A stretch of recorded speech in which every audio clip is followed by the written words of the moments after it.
Kabar duka datang dari Kiai Ahmad Bahaudin Nursalim atau yang akrab dipanggil Gus Baha. Sang ibunda, Hajah Yukanits bin Kiai Sidik dan Ibu Fatimah, dikabarkan meninggal dunia pada Rabu 15 April sekitar pukul 8.15 waktu Indonesia Barat. Hajah Yuhanits meninggal di Rembang, Jawa Tengah. Kabar meninggalnya ibunda Gus Baha didapatkan melalui pesan yang beredar melalui grup WhatsApp. Saat dikonfirmasi melalui telepon, salah satu santri bernama Aziz membenarkan kabar meninggalnya ibunda dari Gus Baha. "Ya benar, nanti saya kirim konfirmasinya ya," ujar Aziz saat dihubungi melalui telepon. Ibunda Gus Baha meninggal di usia 74 tahun karena menderita darah tinggi. Aziz lantas menjelaskan jika kabar itu ia dapatkan langsung dari Gus Nasirul Mahasin, putra pertama Abah Kiai Nursalim, kakak dari Gus Baha. Sebelumnya, sudah sempat beredar kabar jika ibunda Gus Baha meninggal dunia beberapa hari yang lalu. Kabar itu beredar melalui grup-grup di media sosial yang mengatasnamakan fans dari Gus Baha.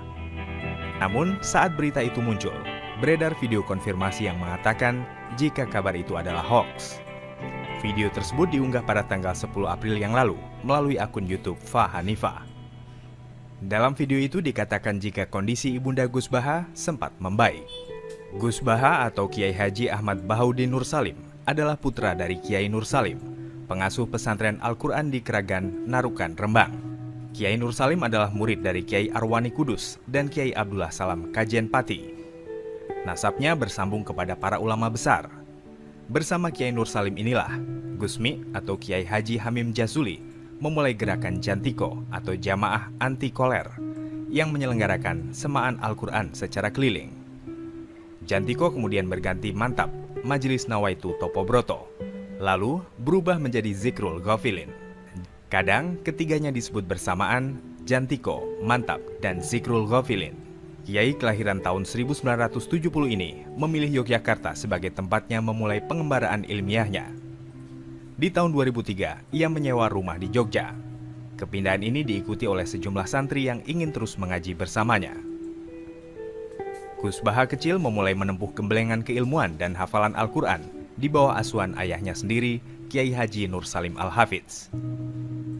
Hingga pada usia yang masih sangat belia, beliau telah menghatamkan Al-Quran beserta kiroahnya dengan lisensi yang ketat dari ayah beliau.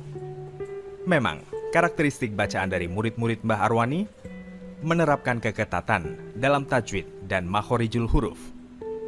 Menginjak usia remaja, Kiai Nursalim menitipkan Gus Baha untuk mondok dan berkhidmat kepada Saikhona, Kiai Haji Maimun Zubair, di Pondok Pesantren Al-Anwar, Karangmangu, Sarang, Rembang, sekitar 10 km arah timur Naruan.